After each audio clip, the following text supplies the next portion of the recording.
네, 글로벌 전략가들입니다. 자, 먼저 미국 주식에 상장된 한국과 관련한 그 ETF 관련해서 보면 오늘 한국 주식의 시초가 좀 예상을 해볼 수가 있겠습니다. 자, EWOI ETF 1.35% 상승. 특히 이제 코로 ETF도 굉장히 변동성이 큰데 오늘은 플러스 3%대입니다. 야간 선물도 플러스권으로 오늘 코스닥은 같이 상승으로 좀 출발할 것으로 예측을 합니다.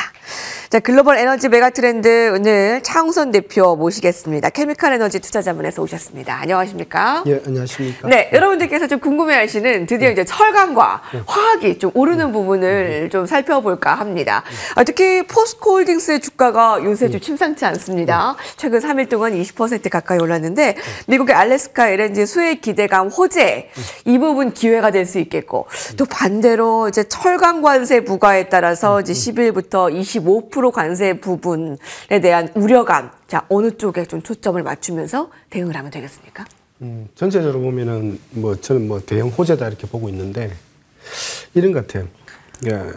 미국의 철강 점유율이 얼마냐면 5%입니다. 그 다음에 한국의 철강 점유율이 얼마냐면 약 4%입니다.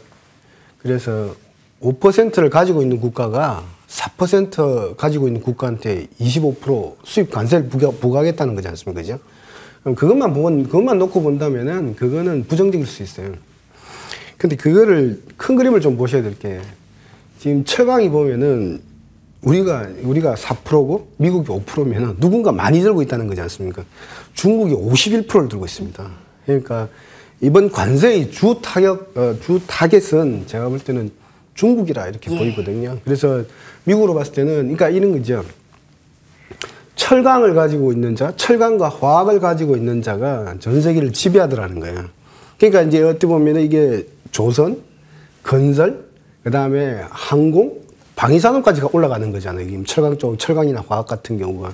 그러니까 미국이 지금 발등에 불이 떨어진 겁니다. 그러니까 원래 G2에서 G1으로 가겠다는 게 중국의 전략이잖아요. 그걸 저질러야 되겠다는 게 미국의 전략이기 때문에 우리한테 액면 그대로 떨어지는 거는 25% 관세는 네거티브 부정적일 수는 있는데 더 큰 그림을 보면은 중국에 대해서는 어떠한 전략을 취하고 있을까. 제가 늘 말씀드리지만 1985년도에 미국이 일본의 반도체를 규제하기 시작했습니다. 그죠?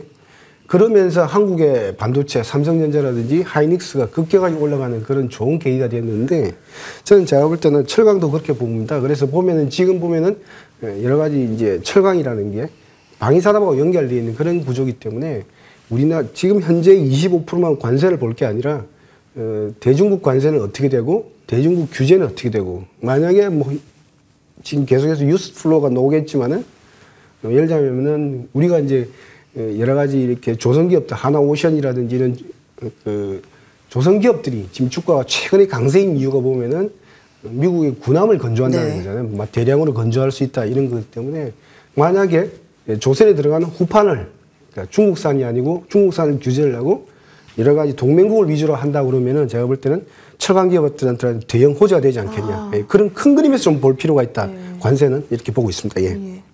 철강화학을 가진 자 지금 미국에 대적이 되고 있습니다. 그 중국을 타격으로 하고 있고요.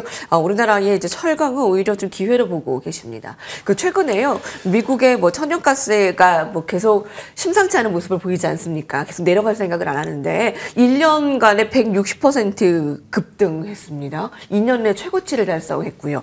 자, 원유가스를 증산한다는 트럼프 2025년 에너지 가격 향방과 함께 국내 기업들에 미치는 영향 어떻게 볼 수 있을까요? 원유가스를 증산하는 것은 맞는데 트럼프 대통령은 딱 전략이 나눠집니다. 유가는 반토막을 내겠다는 게 공약이었습니다. 그죠? 유가는 못 오르게 하겠다. 여러 가지 물가에 미치는 영향이 크거든요. 근데 이제 천연가스 가격은 상대적으로 지금 현재 유가 대비 한 60% 정도 수준이기 때문에 이거는 더 많이 쓰게 되고 미국이 가장 많이 들고 있다는 거죠. 그래서 천연가스 가격에 대해서는 올라와야 된다, 내려야 된다는 말은 없습니다. 근데 천연가스를 많이 판매를 했으면 좋겠다. 왜? 미국에 굉장히 많으니까요. 그죠? 그렇게 보고. 그래서 유가는 횡보할 것이고 천연가스 판매량은 늘다 보니까 반사적으로 천연가스 가격이 올라갈 수밖에 없어요.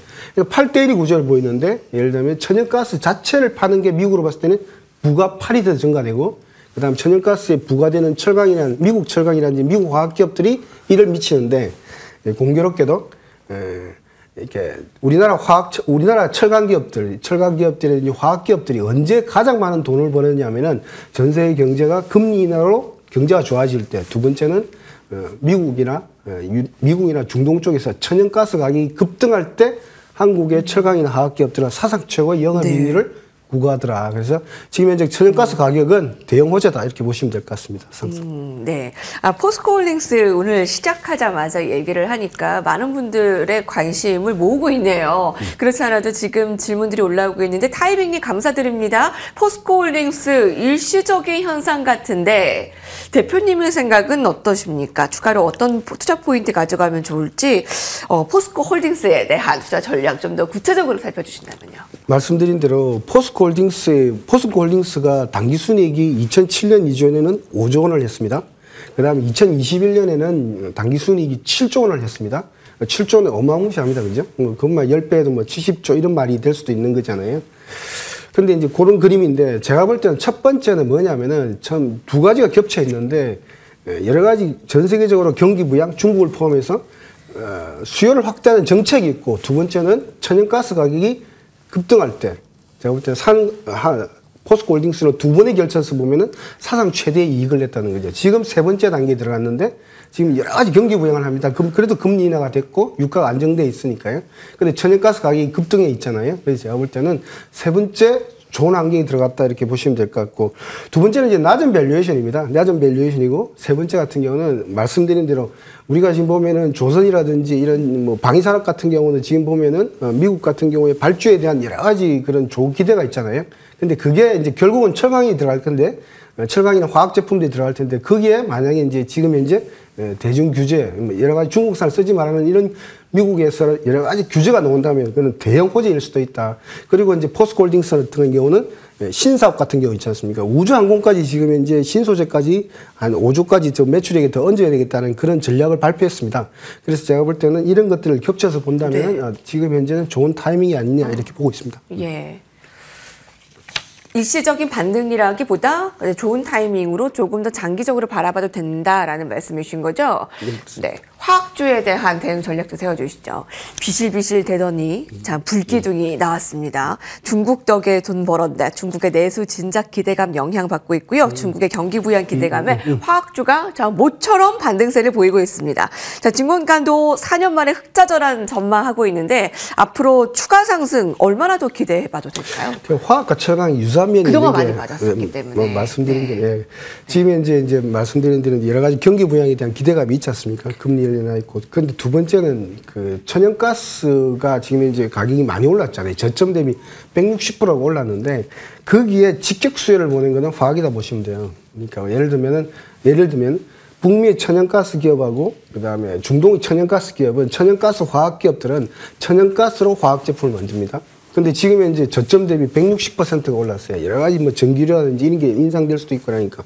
그럼 보면은 가격을 원가가 올랐기 때문에 제가 볼 때는 매출 판매 가격을 올릴 수밖에 없는 구조예요. 지금 실질적으로 판매 가격은 올라가는데 그러니까 석유에 대한 원가는 오히려 떨어지고 있는 한국 과학 기업으로 봤을 때는 북미의 기업들이라든지 중동의 기업들은 원가도 올라가고 제품가도 올릴 수밖에 없는 구조에 있어요. 그래서 말씀드린 대로 2007년도, 2021년도 화학도 동일하게 석유를 가지고 화학기업한테는 대형 호재가 터졌다 이제 이렇게 보시면 될 것 같아요. 그래서 지금 현재 흑자전환에 대한 기대감이 있는데 원래 흑자전환을 하게 되면은 기본적으로 보면은 한 100% 이상 정도 올라가는 그런 특징들이 있습니다. 화학기업들한테는. 그래서 화학도 그렇고 철강도 그렇고. 그래서 제가 볼 때는 지금 현재는 모처럼 만에 맞은 아주 좋은 기회다 이렇게 보시면 될 것 같고 두 번째는 이제 이런 공급 증설 쪽입니다.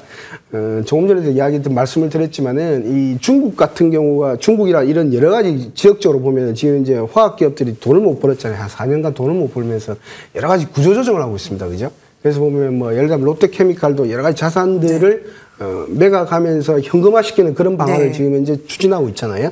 다른 기업들 동일한데 이게 이제 중국 기업들한테도 일어나고 있는데 그래서 제가 볼 때는 이제 수요는 증가되고 있고 그 다음에 제품가는 올라가고 있고 근데 이제 공급 같은 경우는 지금 4년간 돈을 못 벌다 보니까 현금 위주의 이런 정책을 펼치다 보니까 오히려 제가 볼 때는 공급은 줄어졌는데 가격은 올라가니까 스프레드는 굉장히 벌어졌는데 천연가스 급등으로 인해서 오히려 그러니까 상대 이렇게 한 70% 정도 천연가스 화학기업들이 굉장히 어려워하니까 가격을 올릴 수밖에 없는 거니까 반사 수혜를 보고 있다 이제 이렇게 보시면 현재 중국 경기 부양으로 인해 철강 화학 이제 호재다라고 했는데 롯데케미칼 지금 주가가 7만 원대 여기서 어느 정도로 더 보세요? 좀 구체적으로 뭐 한 목표가 뭐 이런 걸 좀 살펴주실 수 있을까요? 하는 예를 들면은 이런 겁니다. 그러니까 화학기업들이 보면은 매출액이 뭐 예를 들면 롯데케미칼 기준으로 보면 한 매출액이 한 25조거든요. 평균적으로 한 23조대가 되는데 보면은